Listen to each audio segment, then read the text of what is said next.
Welcome to this session on conflict management and difficult interactions. The aim of this session is to introduce you to a wider understanding of conflict management and having difficult interactions. By the end of this session, you will be able to identify where conflict management sits in the emotional intelligence model, state the meaning of conflict and why it occurs, list various conflict management tools and strategies, explain post-conflict incident management, and if you are conducting an in-person session, you may be demonstrating conflict management in a scenario.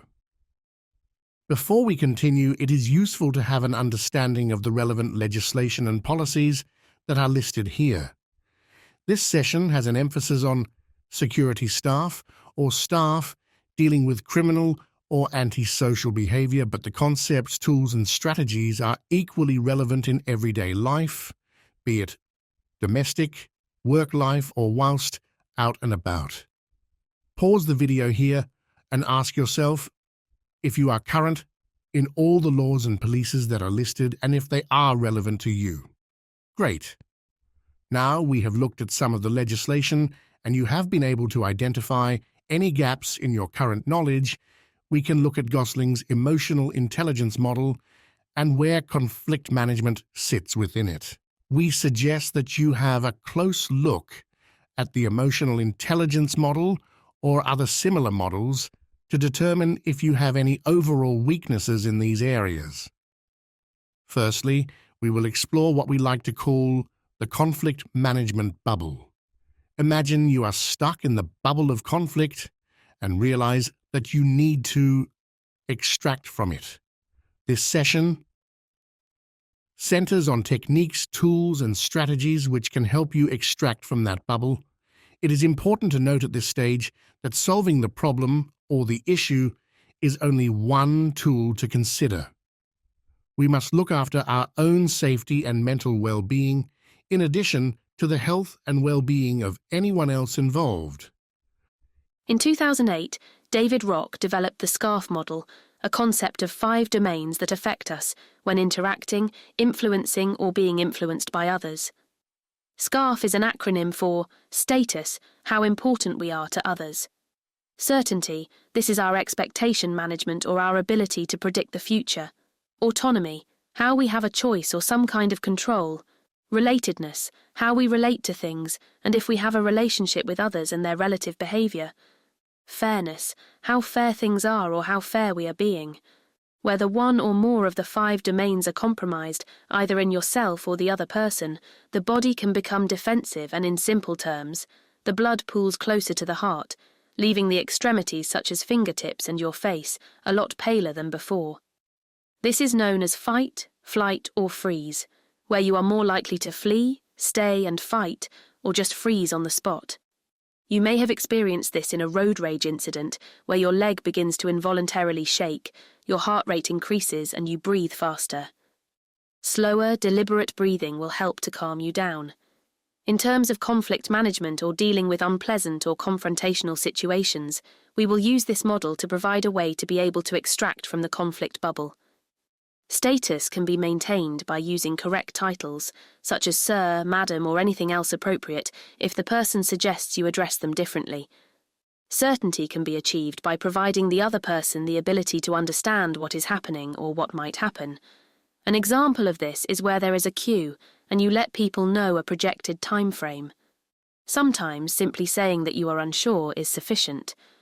To manage autonomy, this is about allowing some collaboration or choice.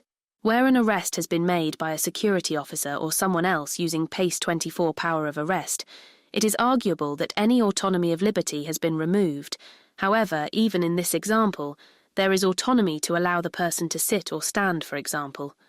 Relatedness can be considered as whether you have a relationship with the person's behaviour or can understand what they are doing. Empathy, that we will discuss later, is a really useful tool for forming that relationship, as is a rapport. Lastly, fairness means whether you can make it fair for the person, such as not letting others jump the queue, or providing a reasonable response to a request for a refund, for example. All of us are neurodiverse, and that means we all think and see the world differently, By ensuring we understand the 5 domains here will mean that we can manage the situation and hopefully extract from the conflict bubble. The assault or aggression cycle can be split into 4 key areas to observe during a conflict or difficult situation. Firstly, there is the frustration element, which can be pacing around, muttering under breath, making brash or loud comments, or just demonstrating agitation.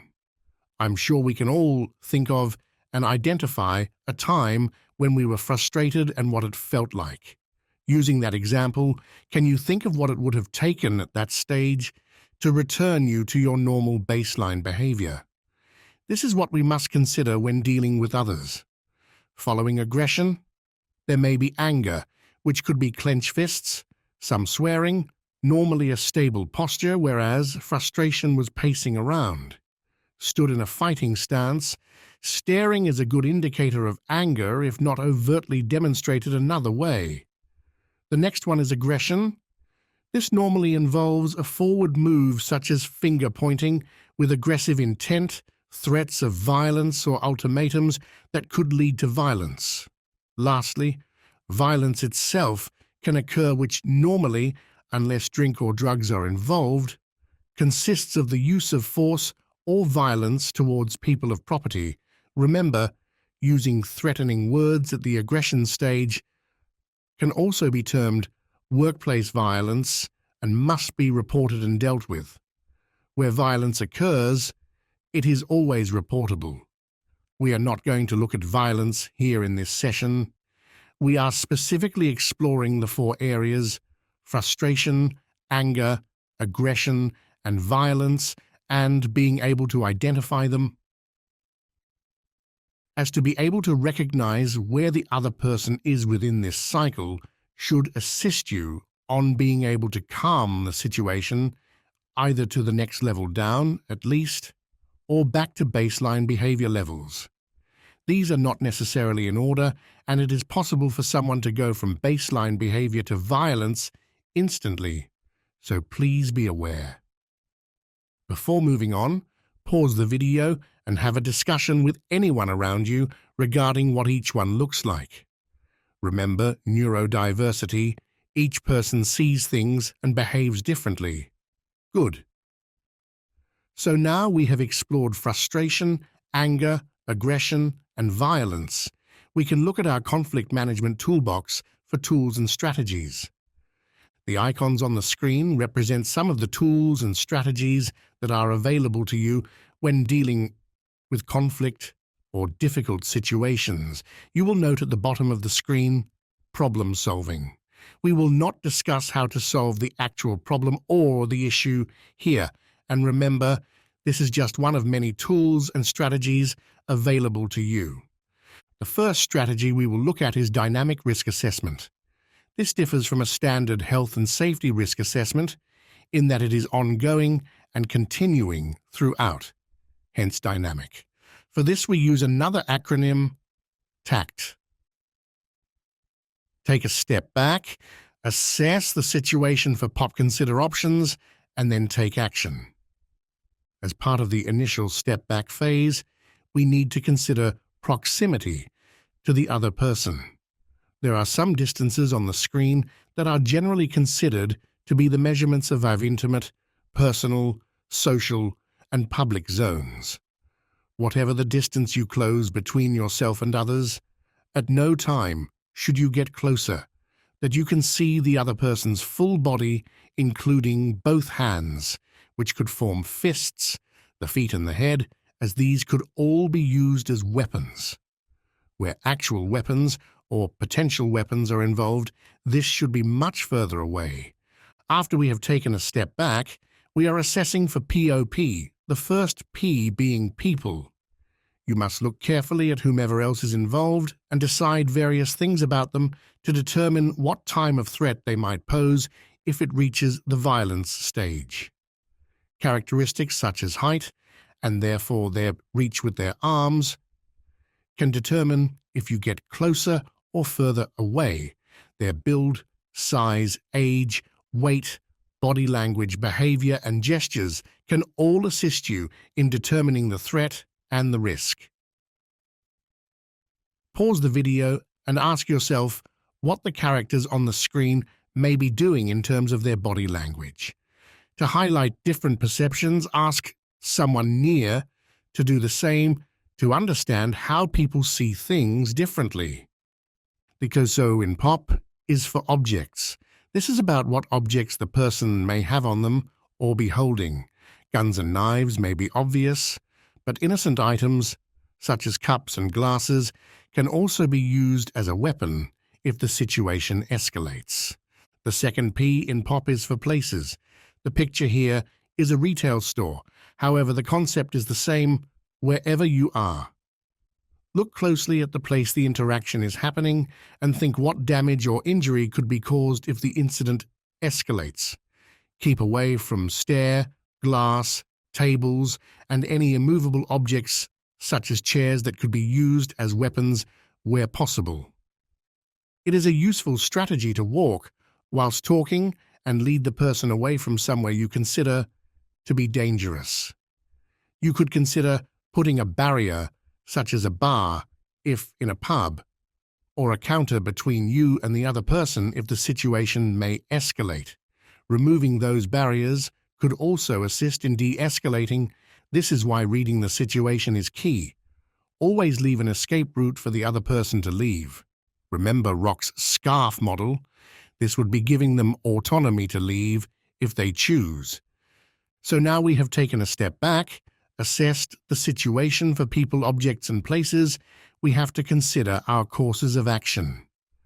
What course of action we take will be determined by local policy, what discretion you have, and other factors that cannot be replicated in this session, as we do not have context of your environment. For problem-solving ideas and to decide what discretion you have, you should consult your own management.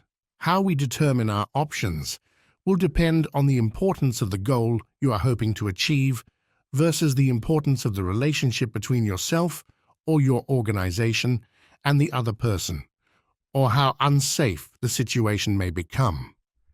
You can go head-to-head and therefore compete by not giving in at all. You can compromise and involve the other person, avoid the conflict altogether or accommodate. You may compromise and find a solution that suits you all. Remember, this is about the conflict and not the solution. The solution to extract from the conflict can be very different to the issue being solved. An example of this is where you deflect the person to another member of staff, or ask the person to contact customer services, or wait whilst you go and find someone. There are many ways to extract from conflict, and some are extremely easy if you do not get blinkered by the issue. This session is about protecting you from harm, both mental and physical. Here we will discuss 3 more ideas. One we call LEAPS, another acronym. Another is known as passing the baton, which is passing the person to someone else, such as a manager or colleague, and the switch, which is where you switch places with someone else who will deal with the person. The difference between passing the baton and the switch is about proximity. The switch occurs between 2 colleagues, such as the person in direct contact, which in this case is the woman making notes and listening, and the person covering, who is the man in the suit, slightly further away, but in the eye line of the person being dealt with. If the person became agitated with the contact and cover could switch. Passing the baton is where the team dealing with the person refer or take them to another department. Person in the organization, such as customer services or a manager. LEAPS is suggested as a listening model.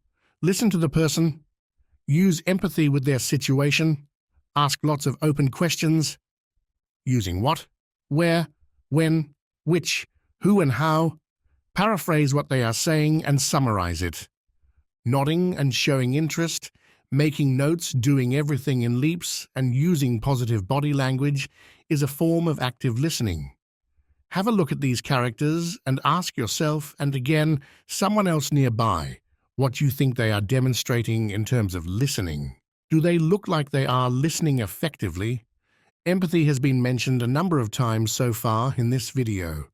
Empathy is where you put yourself in the other person's shoes and use words such as "I understand" or "I am trying to understand," "I know how you are feeling," or other similar phrases. This is distinctly different to sympathy, where you would say you feel sorry for someone.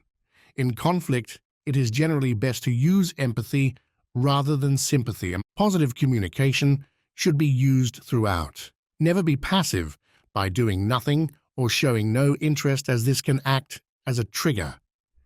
Your behavior should be assertive and never aggressive. Our attitudes take many years to form, but our behaviors can be changed to demonstrate a positive and friendly approach, even if it is not what we may be thinking. Often, "the customer is always right" is a phrase used. However, it's not necessarily correct. The customer should be treated fairly and with respect, no matter how they behave to you. By demonstrating fair, impartial, and timely behavior, you may be able to have an immediate effect on the other person's behavior, as shown in the attitude behavior cycle on the screen. Communication is generally accepted to be in 3 domains. Body language comprises 55%, tone 38%, and words 7%. This means that the way you act and the gestures you make are far more important than the words you use. Primary and secondary controls are control measures in place to control behavior. Primary control measures such as signage, rule setting, barriers, good customer service, CCTV, queuing processes and terms and conditions are all primary controls. Remember Rock's SCARF model? This is certainty, the ability to predict the future. By getting your primary controls right, you may never need secondary controls. A secondary control is where an intervention is necessary to reinforce a primary control, such as conflict management or physical intervention. Have a look at some of these characters' body language, either by yourself or with someone else. Pause the video and have a think about what they are communicating based only on their body language. Here we will look at the sender-receiver model of communication. The black person icon on the left is sending the message, and this is being received by the white person icon on the right. Before encoding the message, the person sending must consider all the barriers such as perceived knowledge, education, social factors such as home and upbringing, noise, mental and physical disabilities, nationality and language, religion, and many other factors. For the receiving person to receive and understand the message, the sender must do their best to encode as best they can.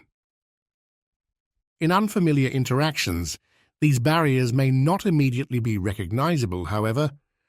With colleagues and domestic situations, these may be more apparent. A win-win is where both sides come out on top, or both perceived to have gained equally and therefore often not losing face. Providing a gift is not necessarily a monetary gift. It could mean to accommodate or provide an exception. There are many gifts such as vouchers, free tickets, a replacement spilt drink, and many more that you could offer. It depends on your organization as to what your discretionary powers are, and you should acquaint yourself with these. Inhibitors can be used to inhibit or suppress an angry response. The fear of losing money by losing job or fines, peer or family, social norms, or threatening to call police can all be inhibitors. The opposite to an inhibitor is a trigger. And it should be remembered that all inhibitors could also be triggers to some people, so caution should be used when using them to try to calm a situation. We must always remember our own and others' welfare when managing conflict or difficult situations. Considerations should be made for post-incident management, whether it ended violently or not.